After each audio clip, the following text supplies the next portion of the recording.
Whoa, what is this? What kind of a graphic level is this? This could be the best graphic game I've ever seen in my life. The coverage, effects, the details of the environment, etc. The game looks amazing. I'm saying it is a game, but is it right to call this a full-fledged game? I'm not sure about that.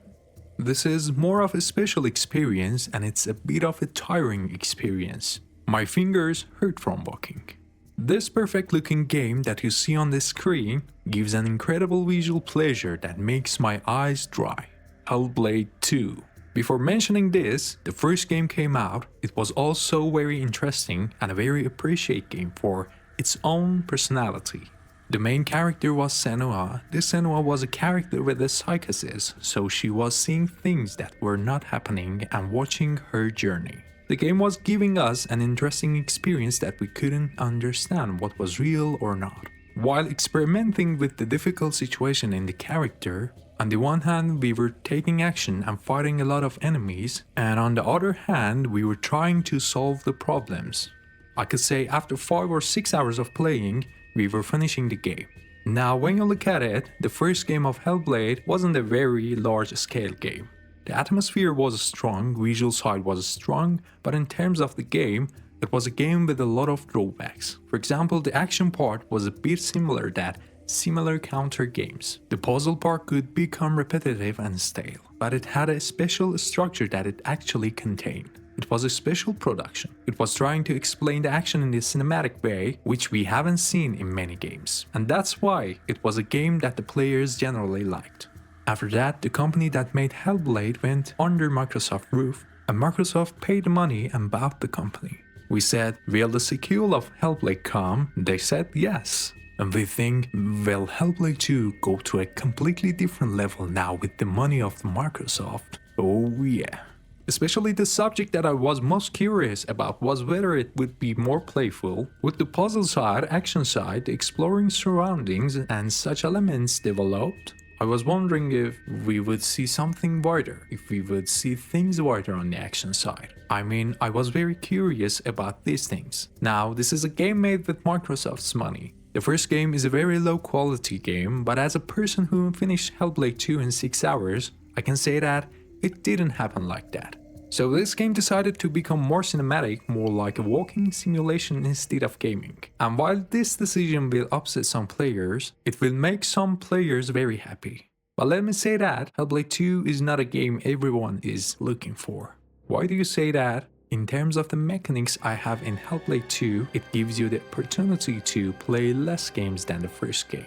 For example, you try to fight more enemies in the first game, while there were places where they could force you from time to time. You never get out of the fights in the second game. You just have an enemy in front of you, you fight with him, after you beat him, you have a new enemy and you fight with him. Now it may seem like a very boring experience to tell like this, but the cinematicization of the game can take the experience and tail it to another dimension.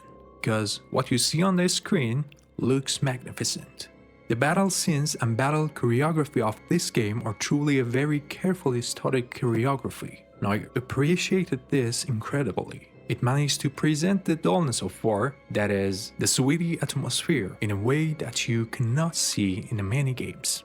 The game developers already had the famous Game of Thrones section on the action side of the game. The Battle of the Bastards section. There was a Celtic war atmosphere there. They say that they took inspiration from there. They wanted to give a Celtic war atmosphere and they really got it right, because the application is tremendous in the visual sense. There is an incredible situation at this point where it occurs in this cinematic excitement. He attacks you, escape from him, and someone else jumps from behind while you cut it.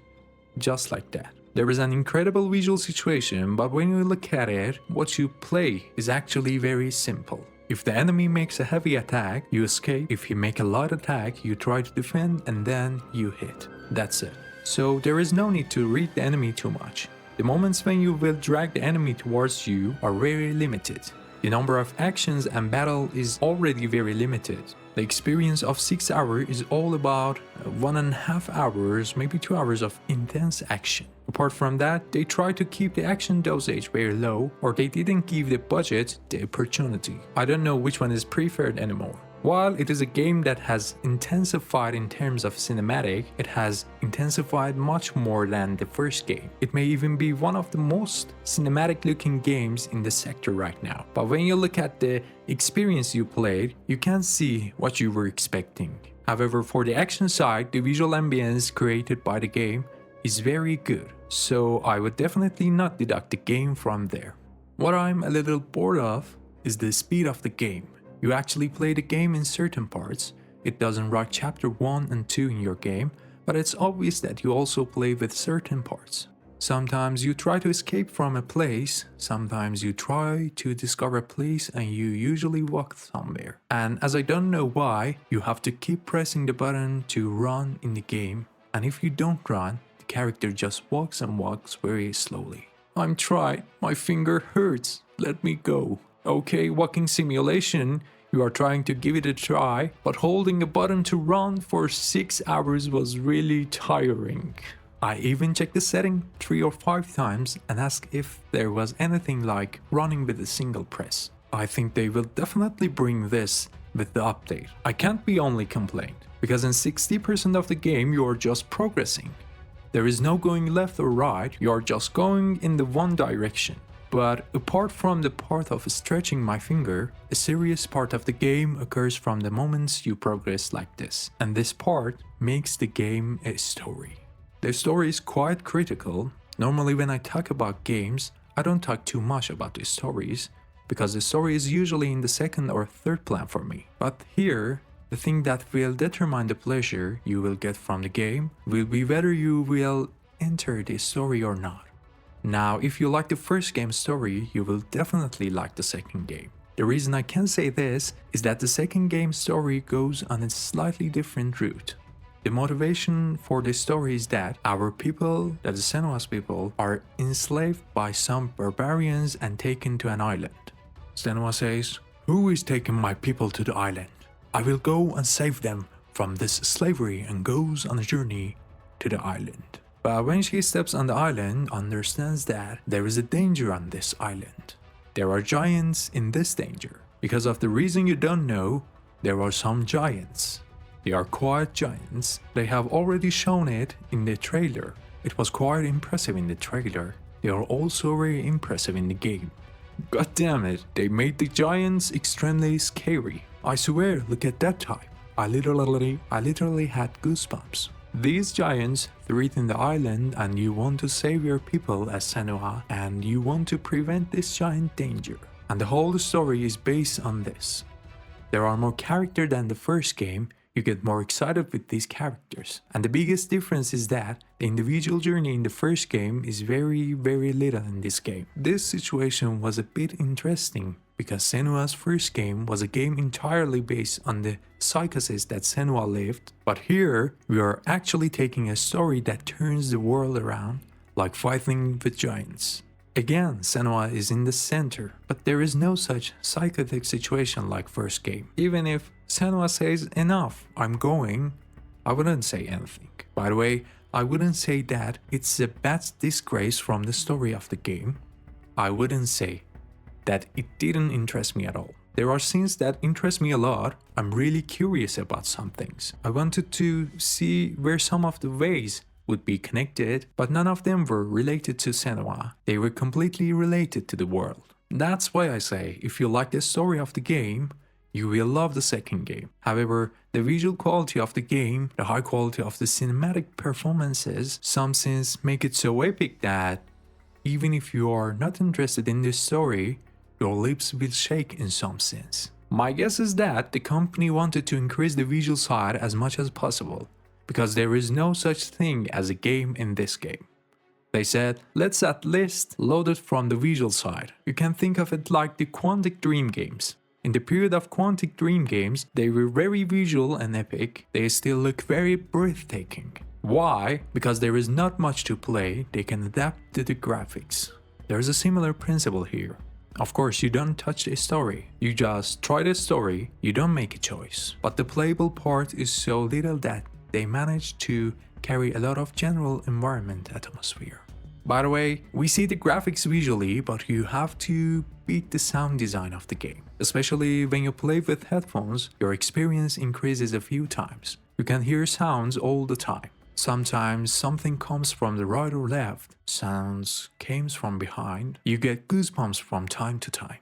They managed to make a very impressive game with sound as far as visual side is concerned. In terms of technology, it is one of the most successful works in recent years. This technical quality goes to the top in terms of action. By the way, they also protected the puzzle part in addition to the action part. In the first game, I was trying to open the door in front of me in certain ways. There are also those types of puzzles here. They increase their variety by the clicking according to the first game, but it's not very possible to talk about such a tremendous amazing thing. It's very clear that they are protecting it.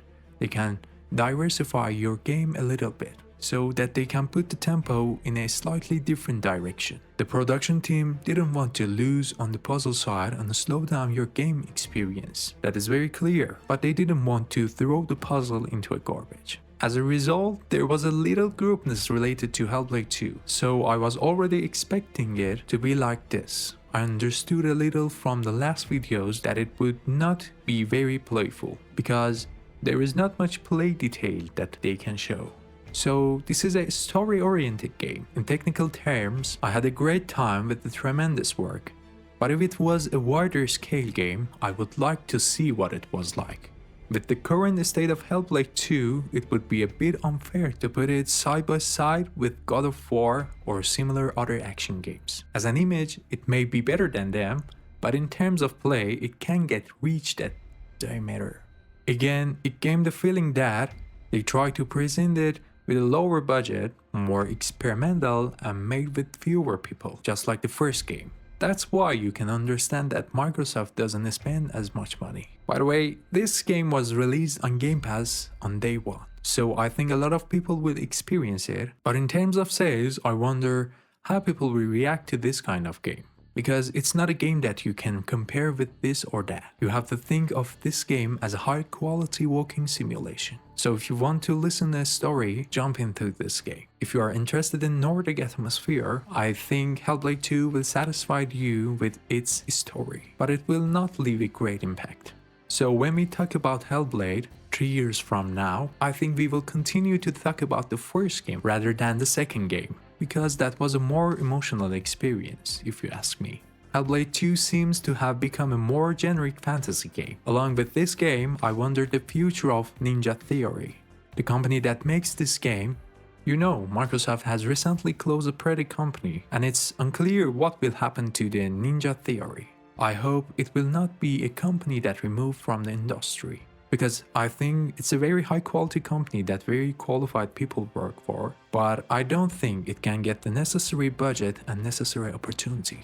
There is a pressure on this company. I mean, if these companies make a serious amount of money, if they really have a budget that can cover all regions, I feel that they will do something amazing. Because I think Ninja Theory is one of the good companies in the industry in terms of storytelling. Even though looks simple, it also managed to establish solid action system. Okay, Hellblade 2 doesn't have an action system that is very wide. It is a game that can do what it wants to do. We also saw those who did worse things with bigger budgets. Ninja Theory is not one of them. They just didn't want to widen the gap, probably because they didn't have the opportunity. Someone should give the company the necessary budget so that they can find the opportunity to do whatever AAA game they have in their minds. In my opinion, Hellblade 2 is a 7 out of 10 game. A good walking simulation, an average game. It was a bit of a game, it would be very good. The tone is low. Actually, it's like Darwin in 1886. Actually, it was more of a game. I'm not sure if it was that much of a game. Of course, it's better quality structure, but when you look at it as a game, you play more with something in Darwin in 1668. Thank you for watching. Peace out.